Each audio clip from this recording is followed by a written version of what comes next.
I think I heard you once say this. I mean, you can correct me if I'm wrong.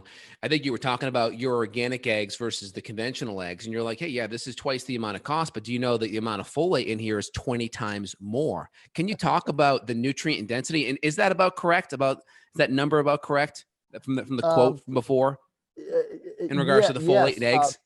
eggs?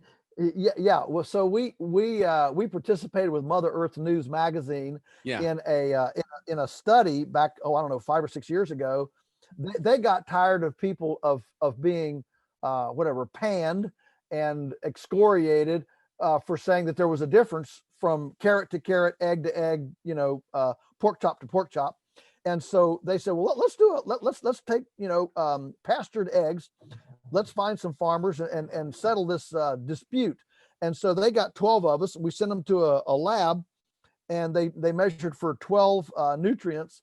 One of them was folic acid, and the official USDA nutrient label for eggs is like 48 micrograms per egg of folic acid, and our eggs averaged 1,038 micrograms per egg. Wow. So I mean, yeah. So your magnitude of 20, this isn't a 5% difference, a 10%. This is like, magnitudes. The same thing is true with like grass finished beef compared to corn finished beef. And for example, riboflavin is especially, B2. Yeah, yeah. And it's like 300% higher. Wow.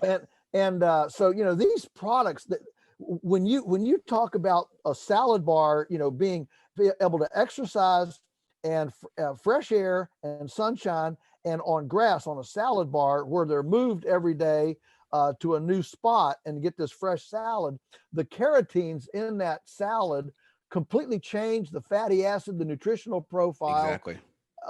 structure of the of the meat, poultry, egg, whatever it is, of the protein. And this primarily just has to do with the fact that the cows are eating their natural diet. They're getting lots of greens. And then, of course, the greens aren't going to be laden with GMOs and pesticides. And then you're cycling that through, and then you're providing the synergy in with the chickens that eat the fecal debris afterwards, which then refertilize. So then it just creates this healthier microbiome in the soil. Healthy soil microbiome creates more nutrients in the grass, and then the circle just continues. Does that sound about right? Well, yeah, you're in a ball, you're in the ballpark.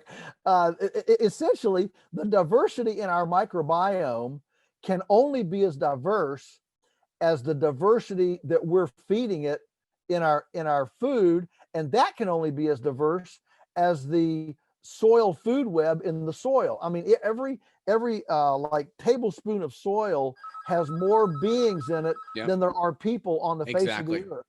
And so if we reduced half of the soil bacteria, with chemicals and make it simplistic, and then we only do monospeciation of plants and animals growing on that soil, and then we send that into a sterile processing facility, and what comes out is sterile.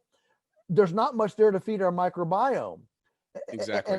And so, when I go pick a carrot out of the garden, I don't even wash it off. I rub it off on my pants and get a little bit of that dirt, and I can always imagine these dirt, like the azotobacter and the mycorrhizia.